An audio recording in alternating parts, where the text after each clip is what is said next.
It is a hot and humid day here in Guangzhou. Type of weather I love. Just came from a leg session at the gym, and on the way home I decided, you know what, I need to make this video because I've had quite a few comments asking me suggestions about people that are going to visit China or even come to live in China. So I made a list of things that are like very important or almost you need to have if you're coming to visit, and some things that if you're coming to live here. So no further ado, let's start off with the list. Now the first thing on this list is going to be a visa. Visa on a valid passport is the most important thing. You can't get into the country without it. Yes, they have like a certain amount of hour transit visa you can get at the airport or at train stations. But if you're really coming to visit, that's not what you want. You want to first off get a tourist visa if you want to spend some time going around doing touristy things. If you plan on doing some buying of products, maybe get a business visa. A little harder to get because you have to get a company to give you an invitation letter, have to go that whole route. If you have family that lives in Guangzhou or China anywhere, you can get a family reunion visa, which is what I got when I first came back to China because I didn't want to work right away. I wanted to spend some time with my family around Chinese New Year and not be bound to a work visa contract. And like I just said now, work visa, that's the last one. That's what I'm on now. To do so, you need to find a business that's going to hire you. You have to go through a lot of paperwork, medical check, criminal record check, but further information on that will come in a later video. This video is just about things that you will need. So yeah, you need a visa to get into the country. Once you're in the country, most important thing you're going to need is to buy things. So you're going to need some form of payment method. Cash always works, but China, especially Guangzhou or cities like Shenzhen and Shanghai, are kind of a paperless city. You can still use cash most places, but I've had friends come here or people visit and they're like, oh yeah, we're gonna buy something, and they whip out a credit card. That is not necessarily something you can do. So you will either need to get WeChat Pay or Alipay. WeChat Pay has a little more restrictions right now on foreigners, but once you settle down in China, it becomes a really great tool. Alipay is what I highly recommend because with Alipay, you can connect a Western credit card to it. So that way, if you don't transfer money to a friend or something to get into the account, you can then use the credit card for your payments. Now, to be able to do these payments, you're gonna need a cellular plan, right? So if you're visiting, you can't necessarily do that because you can't go to China Unicom and Telecom and get a plan itself. So what I highly recommend for people that are just visiting for a trip is that you go ahead and you get an eSIM or a SIM card from a place like Amazon that gives you data to work in China. Now, even if you're coming to live here, when you first arrive, if you want to be able to use all your stuff, it's best to get one of those as well. Even though my wife was going to meet me within 24 hours of coming to the airport, as soon as I landed, I wanted to be able to message her and to talk to her. So I went on Amazon and I found me a Chinese SIM card that has a data plan. Now, the good thing about buying these SIMs or eSIMs is when you come to China, you can go around having to use a VPN. Because if you're in China on my phone plan, to be able to go on the internet, use Instagram, WhatsApp, and this type of stuff, you need to get a VPN to get around the firewall. A lot of these eSIMs and the data SIM cards you get in the West to use here, they bypass that. So that's something to consider to look into. If you're going to live here, you'll eventually get a phone plan with a company like I do, your internet and everything included. Then you'll have to go around some other stuff. But once that is done, you'll be able to use WeChat Pay, Alipay all in one. So the next thing on the list after your payment methods is going to be navigation. How you get around. Now, people always ask me addresses, locations. It's become really easy if you have an iPhone. Apple Maps works extraordinarily good. You can use English in it, you can look up places, there's the pinyin of it, sometimes there's a lot of English. Best navigation tool. Google Maps is garbage, it doesn't really work. Even going through a VPN on Google and stuff, it just throws you around. There are the Chinese ones like Baidu Maps and stuff, but those kind of require a little bit of knowledge in how to write in Chinese and read Chinese.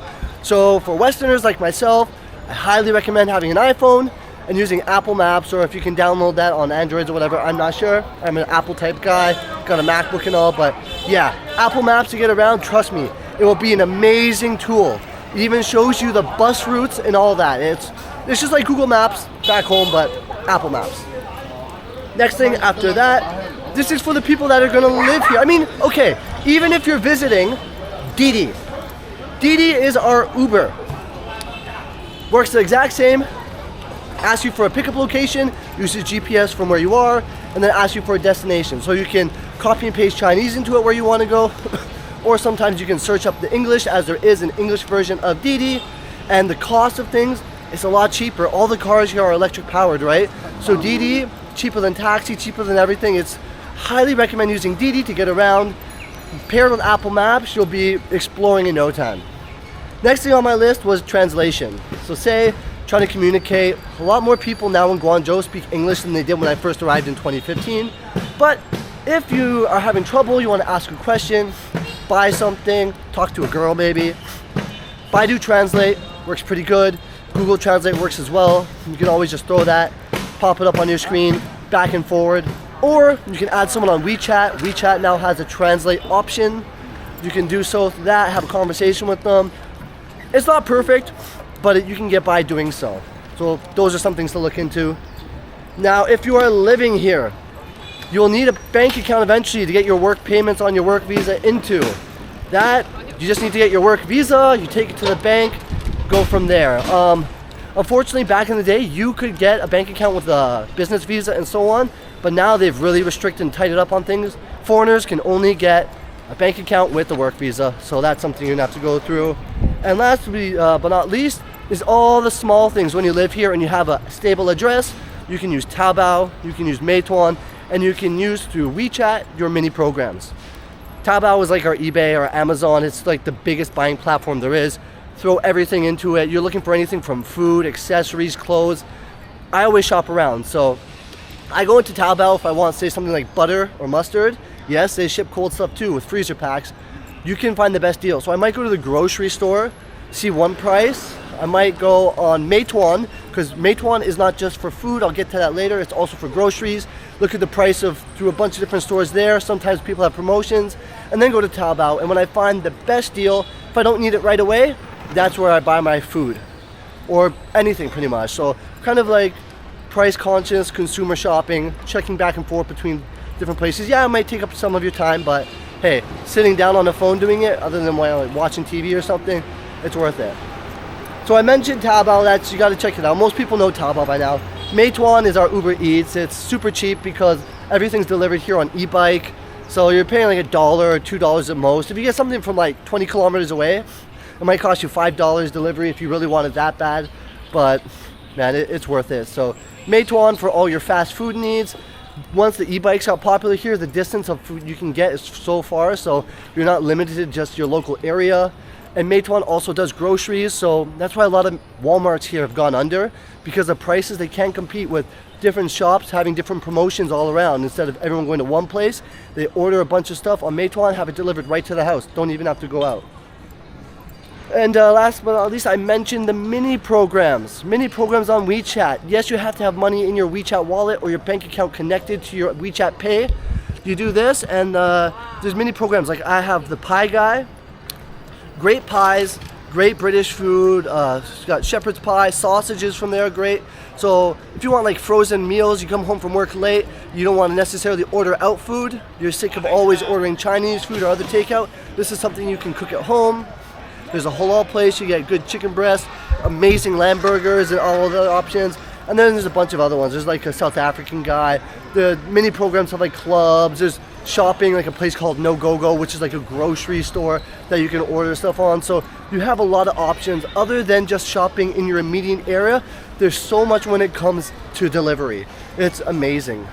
Anyways, those are probably the key things that I recommend you have when you come to China to visit and to live. There might be a few other things I missed, but that's the list I wrote down. If you live in China or you know someone else and they have something else on that list, please comment below. And if this helped you, I hope you like, comment, subscribe, give me a message. If you're coming to China, hey, maybe we catch up sometime. But yeah, I'm gonna head home and cook my dinner now. Dinner I have tonight is minced chicken. I'm gonna make some tacos or something out of it. Got that from the halal person, so nice and easy. Work till 5. Long days sometimes, Monday to Friday, but it's almost the end of the week. I'm ready to enjoy myself. And yeah, thanks for watching, thanks for the support. Till next time, guys. Take it easy.